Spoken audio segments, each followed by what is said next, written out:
एक दिन पहले केंद्र सरकार की ओर से बेरोजगार नौजवानों के लिए राष्ट्र सेवा के सुनहरे मौके का ऐलान किया गया। अगले ही दिन देश के बेरोजगार नौजवान अलग अलग राज्यों में सड़कों पर नजर आने लगे। विरोध का धुआं बिहार के मुजफ्फरपुर में दिखा, जहां नौजवान सड़क जाम कर प्रदर्शन कर रहे थे।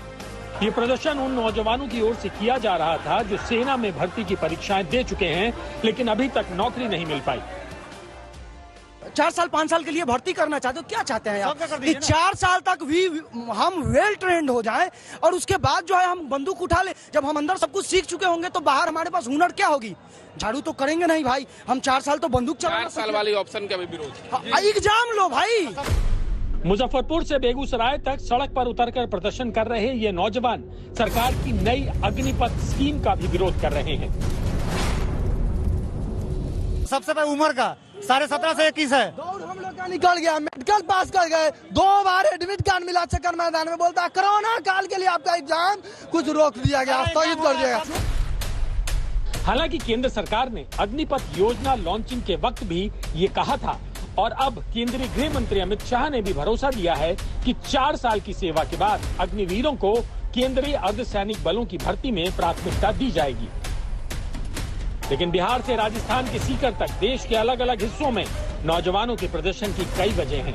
एक तो सेना की बहाली में लेट लतीफी हो रही है, ऊपर से नया नियम लागू होने के बाद 21 साल से ज्यादा उम्र के नौजवानों के हाथ से सेना में भर्ती के रास्ते बंद हो जाएंगे। 4 साल का सिस्टम लगाया है, इसमें 4 साल बाद में यदि 25% को लेंगे उसमें हमारा नंबर आएगा या नहीं आएगा। 4 साल बाद में हम बेरोजगार हो जाएंगे।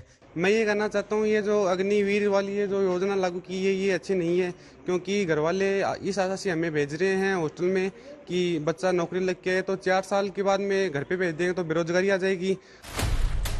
राजस्थान के झुंझुनू से लेकर हरियाणा के भिवानी तक ये नौजवान सेना की भर्ती में शामिल होने के लिए पिछले 2 साल से प्रतिदिन वर्जिश करते हैं। लेकिन सेना में खाली पदों और भर्ती की हालत ये है कि भारतीय सेना में 1.25 लाख से ज्यादा पद खाली हैं, जिन पर पिछले 2 साल से बहाली नहीं हुई है, जबकि सेना से औसतन 60,000 सैनिक हर साल रिटायर होते हैं। लेकिन 2 साल बाद अब सेना में नए तरीके से बहाली का ऐलान हुआ है, तो रक्षा मंत्री ने अग्निपथ योजना के तहत तीनों सेनाओं में करीब 46,000 भर्ती का ही ऐलान किया है, जो रिक्त पदों के मुकाबले करीब 80,000 कम है। सेना में बहालियों को रोके जाने और अब सीमित संख्या में सशर्त अग्निपथ स्कीम के तहत बहाली से बेरोजगारी पर कितना फर्क पड़ेगा, इसका अनुमान इन आंकड़ों से लगा सकते हैं कि साल 2015-16 में सेना में 31,804 भर्तियां हुई थी और आखिरी बार साल 2019-20 में 80,572 भर्तियां हुई, जबकि इस साल सिर्फ 46,000 भर्तियों का ऐलान हुआ है। भारत में सरकारी नौकरी सबसे ज्यादा सेना और डिफेंस सेक्टर में दी जाती है। ऐसे में इसी सेक्टर में जब 2 साल से बहाली बंद है तो देश में बेरोजगारों की संख्या बेहिसाब बढ़ती जा रही है। CMIE के एक आंकड़े के हिसाब से दिसंबर 2021 तक भारत में करीब 5 करोड़ 30 लाख लोग बेरोजगार थे। इनमें महिलाओं की संख्या 1 करोड़ 70 लाख थी और मई 2022 में बेरोजगारी की दर 7.1% से अधिक थी। विनिवेशीकरण और निजीकरण के दौर में देश में घटती सरकारी नौकरियों से रोजगार का संकट और बढ़ता जा रहा है। ऐसे में बड़ा सवाल है कि सरकार की अग्निपथ योजना तमाम खासियतों के बावजूद क्या भारत में खड़ी हो रही बेरोजगारों की विशाल फौज का समाधान निकाल पाएगी?